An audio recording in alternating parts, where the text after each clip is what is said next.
Okay, we're starting the next of the Dim-Mak Woodang cornerstone forms. Its element is the air or the wind.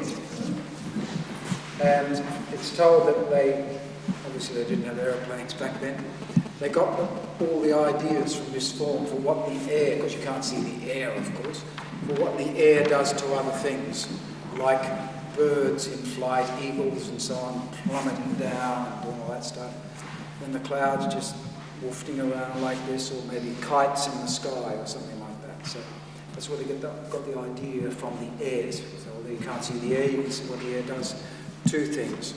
This form's qigong is to do with heaven, because it's the upper echelon of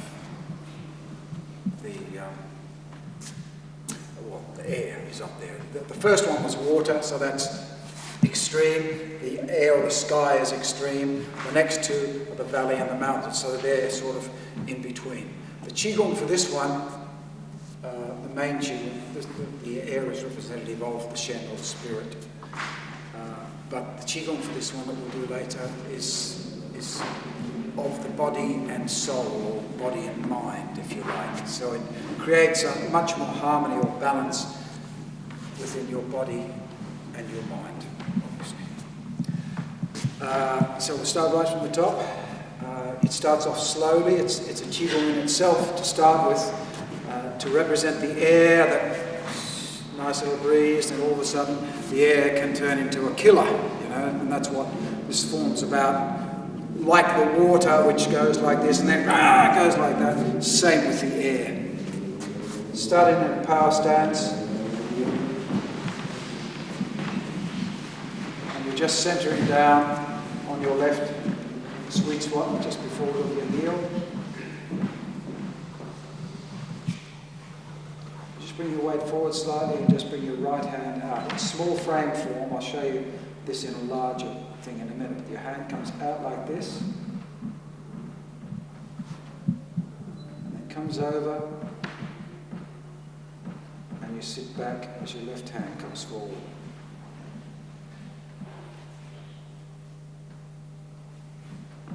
Okay, so from here,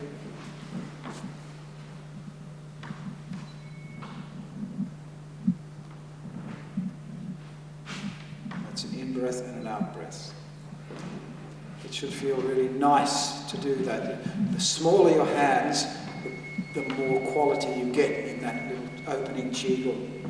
So from here, I'll show you what you're doing in a minute, but the hands are only a very minor representation of what you're actually doing.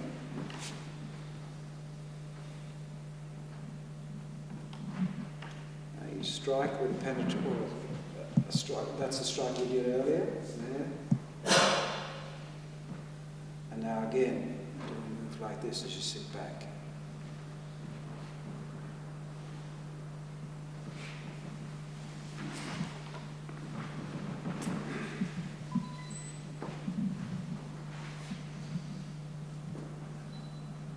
See how the hands are turning yin and yang each time?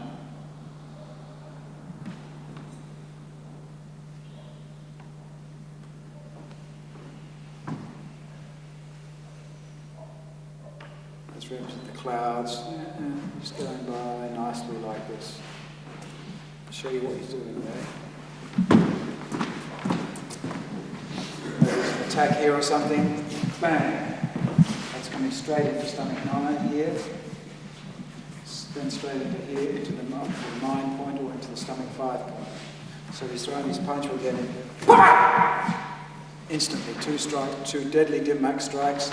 Stomach 9 or side of the neck, if you like, bang, like stork spreads wings, like so, and then that bounces off, and it's a devastating strike, it's wah, straight into the side of the jaw, just there, where stomach 5 is, knockout point, knockout. So from there, going into there, it's tremendously powerful, even though you're only doing a very short distance, because it's the body that does it for you, see, so you come in, remember, the point you're going to are devastating points, into the side of the neck, and bah!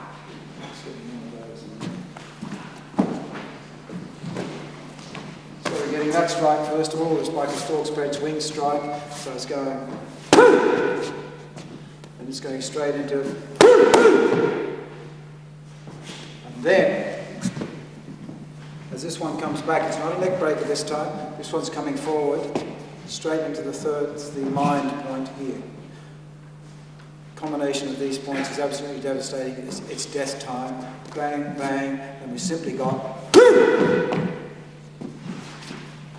are the 3 strikes, and then we have a neck breaker to finish things. I'll just show you the neck breaker. Just doing it slowly again. Bang, neck. Bang. That's going straight into the mind point. Now we've got penetration points coming straight through the gallbladder 3, the temple. Now that's just going to hook around the back of the neck and whap! Neck break. Bang. So that's what you're actually doing with that open thing. So this is what it looks like. Centering down.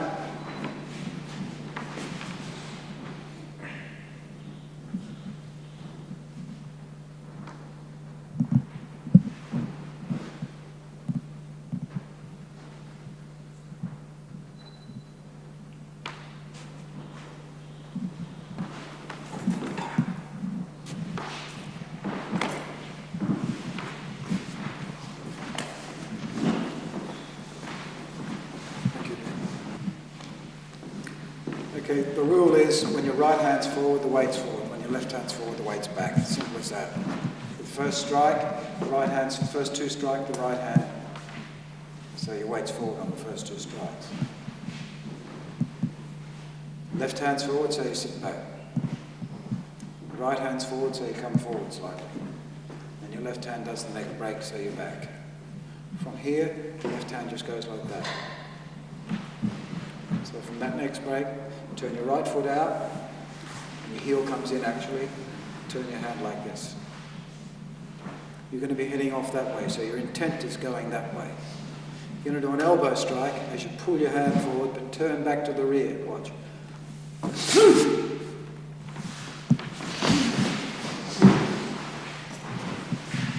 the left hand is facing up.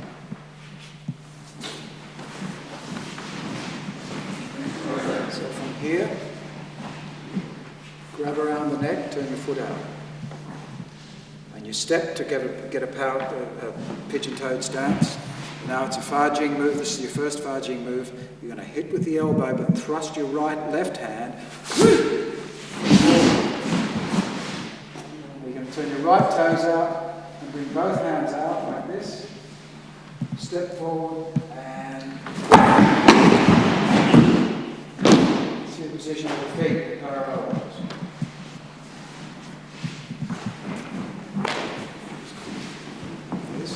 Again, bang. I'll show you what you're doing in a minute. This is done slowly. This is done slowly, your pigeon-toed step. This is done violently, so you've got to make sure you've got power in your left elbow and thrust your fingers down to the south. And your hands come over and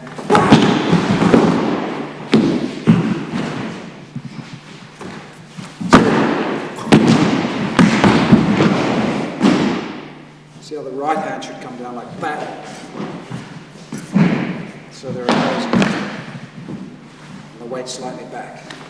And we'll go from here again, from here. Take your hand around the back of his head.